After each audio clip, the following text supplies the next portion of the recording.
anger toward the English. I thought you Americans liked all things British. As I told you earlier, German boy, I am not simply American, I am Irish-American, combining the most desirable qualities of the old world and the new. I loathe the English. They are wholly arrogant imperialists, never content until they can conquer and control native peoples. Like the Irish, I suppose. Yes, like the Irish. The Indians, Egyptians, Palestinians, the list goes on. Even where they have permitted self-government, they maintain a royal governor. The warm beer and warmer sun had further loosened Maggie's rarely timid tongue. They are parasites, imperialist parasites. Here is a tiny nation of, 50 million? Yet they rule the world. Not for long, Kurt said, drawing a chuckle from Arne. He leaned closer to Maggie on the blanket. You are very wise to come to Germany and to study our language and culture. Germany is now the dominant power in Europe. Our Führer is a genius. Perhaps, but he has such a funny mustache, teased Maggie, eliciting snickers from Addie and Constance. Kurt and Arne traded glances. He reminds me of Charlie Chaplin.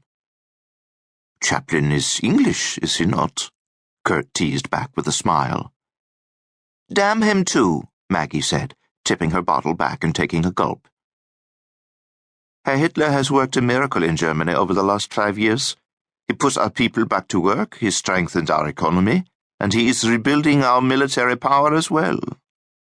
And according to the newspapers, Maggie replied, he now hopes to annex part of Czechoslovakia, right? Kurt cocked his head as though surprised. Only the ethnic Germans living east of the arbitrary border created after the war. Uniting all true Germans makes the future for Germany very attractive. Kurt paused, catching Arne's eye. Just like our lovely guests.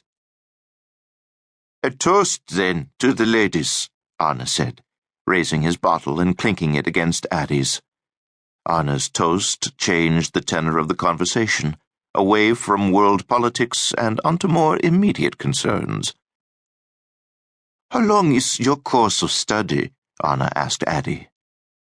4 weeks, she replied.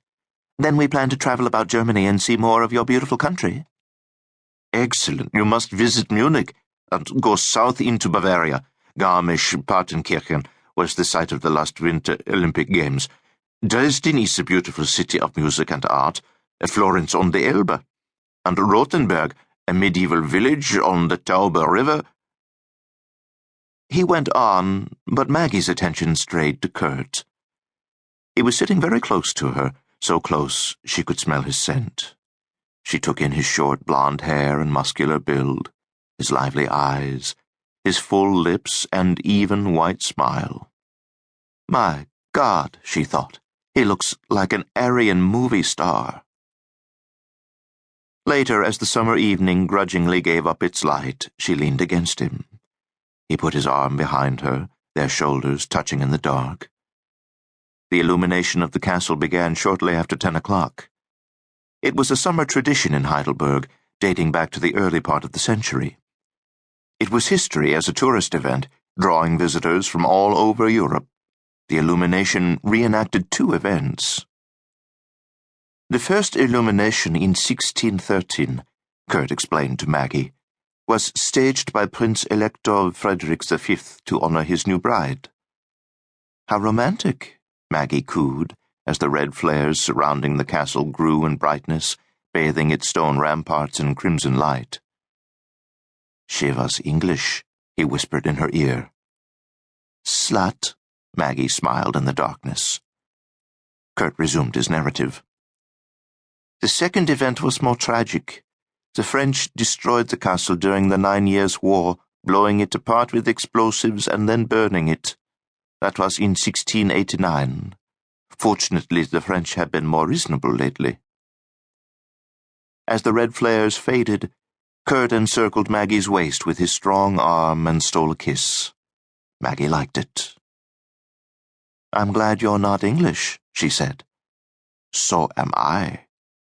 He laughed. Maggie and Kurt spent more and more time with each other as the summer days passed. After classes, Kurt would call to take